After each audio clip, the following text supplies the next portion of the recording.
John Fanta is also a football enthusiast, but we have him here to talk about basketball. He might be interesting to talk to about the proposal that I just made to David Sampson because, John, welcome to the show. You're a Browns fan, right, sir? Come on now. Where's the Cleveland Browns fan, guys? Come on now.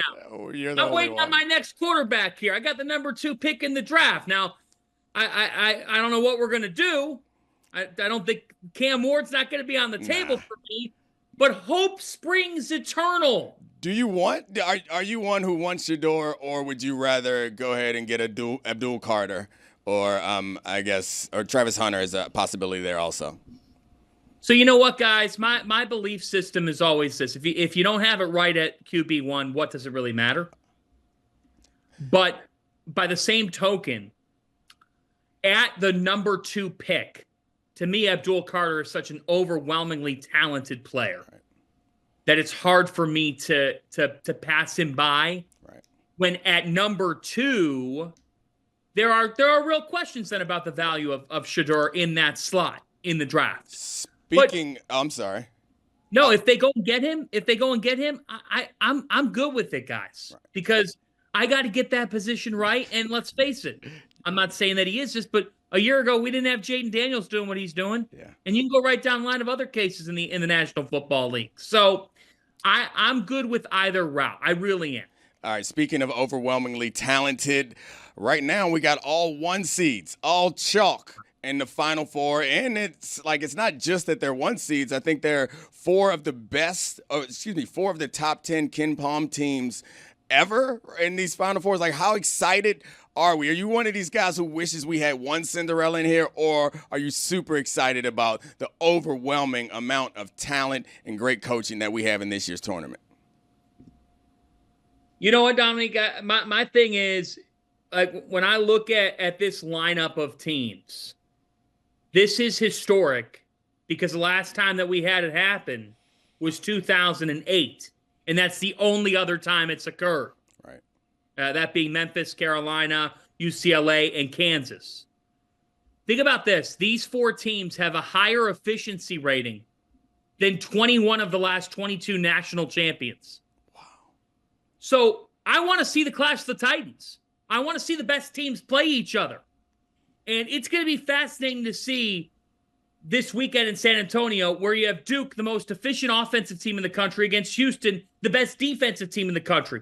Where you have Auburn in Florida, and for the better part of the year, Auburn was the number 1 team in the country. They've been the number 1 the most weeks. But they lost the last time they met Florida, the only time they've met Florida this year. And it came at home inside Neville Arena. So there's a bunch of storylines. I truly believe this. We had it so good in the Cinderella column the last couple of years. Mm-hmm. And while college sports is nuts and college basketball is wild, it's basketball, guys. This is not like football in the trenches where the comparable to a Cinderella meets the heavyweight and gets blasted at the line of scrimmage, and it's not a game. I think that Cinderella's carriage just stopped at the BP or the Shell. They're getting the gas tank up, and in 2026, we're going to see that carriage run right back through. I do believe that.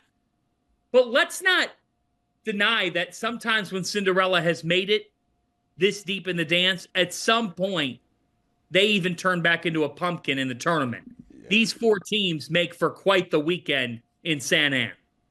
This Toasted Bracket update is sponsored by Jimmy John's. They're finally here, and they're hot. Try the new toasted sandwiches at Jimmy John's. Order one today. Nobody calls it San Ann. They do now. No, hold on. We just kicked it off. They call it San Ann right now. Do you do a bracket? Do I do a bracket? Yeah. What kind of question is that? What do you mean? I didn't know if he did one. Does Mari read paternity test results? You're speaking my language. I love Maury. Do cows get milked? I mean, come on now.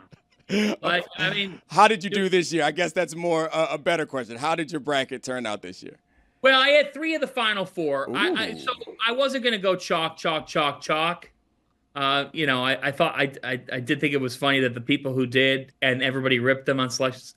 Look, you can't just go all chalk, but I did think the top of the country was overwhelmingly good. I thought Michigan State could end up making the magic happen, and Izzo in his 30th year could get there. I did okay. I thought UC San Diego was going to make a run in this tournament. They, and I talked with Dusty May about this. He's the head coach at Michigan, and he's like, when people say that the Cinderella thing is dead, he's like, UC San Diego was a possession away from beating us. Right. He's like, it's basketball, man. Like, wait, I've been on the other side of that at Florida Atlantic when we made the improbable run. You just simply never know what can happen in this thing. And that's why, like, think about this, fellas. Shouldn't Texas Tech be in the Final Four? They were up by 9 with 2:51 to go in the game. Up by 9 with 2:51. You're wondering how the hell they lose that. Yeah. The 4 teams that are here, and I alluded to the coaches earlier, 2 of them are 65 or over. Then the other 2 are 40 and under. With the changing dynamics in college sports, I think if you would have asked me, I would have said, you know what? Only young coaches from here on out because of how this has all changed. Like, what am I to make of the idea that Pearl and Sampson are in here with Golden and Shire? A couple of guys who are willing to adapt and accept the fact that their team's on the clock from 2 to 5 every day, and the other 21 hours of the day they're not, because that's our world now. It just is. It's different. Different time, different place. And I think for a guy like Bruce Pearl, he figured out, you know what? My football program's one of the best things I got going. We're going to make money off that. We're going to have cash. I'm going to do my very best to energize the sport of basketball. We're in this climate right now where some of these basketball coaches, some of these football coaches like to get in some sort of a match where who's better, who's this, who's that. I think Bruce has done a brilliant job of kind of just making it a celebration of Auburn sports. And he has adapted. And he's so open to doing media. He's willing to talk to people. His kids want to play for him. There's an energy around that. As for Kelvin Sampson, guys, I got to tell you, I'm amazed by the building job he has done. And I don't think anybody could have predicted this. The last 5 years, they own 15 NCAA tournament wins. That's 2 more than anybody else. They're staggeringly strong. I mean, they multiple Final Four trips, 2 Final Fours, 4 Sweet 16s, 3 Elite Eights. This is at Houston, and they move into the Big 12. They only take 1 loss the entire Big 12. What do I credit for that? Kelvin, being an older coach, can say things and do things with his players that I don't know if coaches under 40 can do, because I don't think it resonates and I don't think it comes through the way. It's a different generation.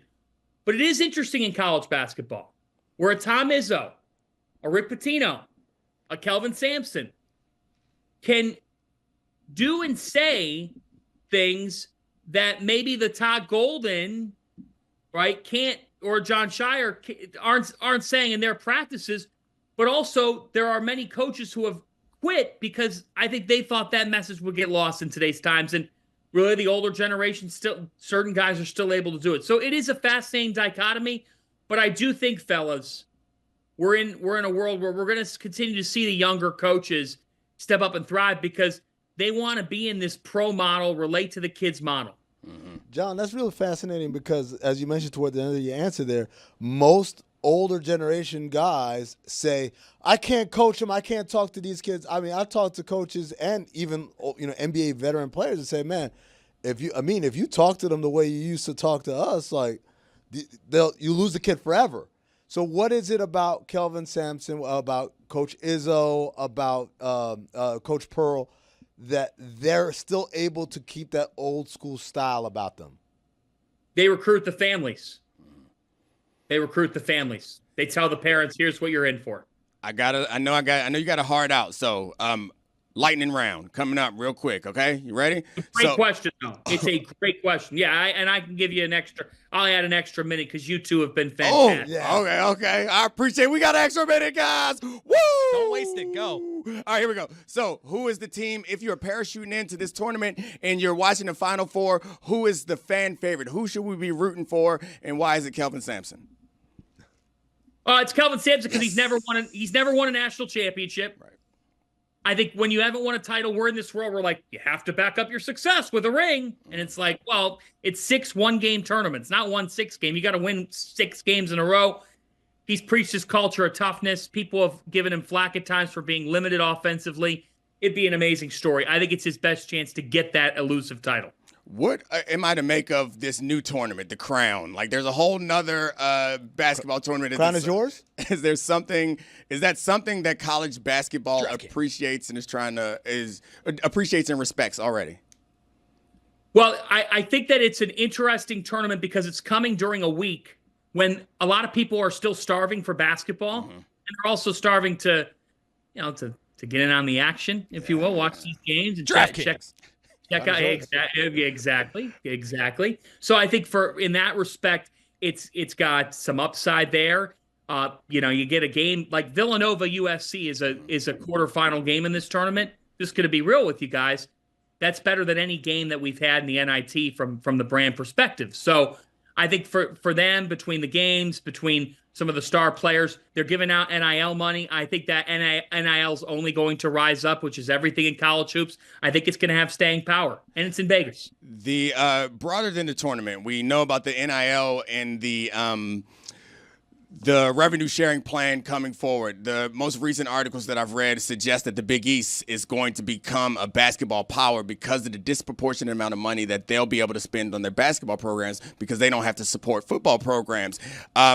Is that something we should expect? So should next year's Final Four and the Final Four after that be all Big East teams, or is there something else coming down the pike?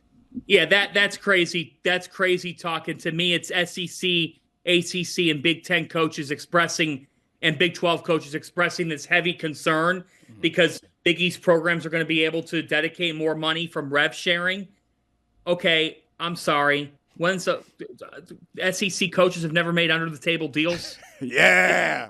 Never paid cash? Yeah. Come on now. Let's get under the table. The Big East is set for success, but the Big East has always had a spot on the table. Right. Like but whether they have, 3, 4 final, that's not going to happen to that degree. The conference is in a good place because it values basketball, and in college basketball, it's going to continue. They got big personalities, big-time coaches with Pitino, with Hurley, and so on. That's what keeps the league going on top of its prioritizing of hoops. The SEC, the Big Ten, these other leagues, the concept, the idea, the thing put in the press that they're not going to have dollars, get the hell out of here. Let's go. Way to go, John Fanta. Awesome appearance. Thank you so much, man. John Fanta did it. He's the man. Our first successful interview thanks to a great John Fanta. Thank you, guys. Thanks for not injecting me. Started with a bark, ended with a bark. That's a great man.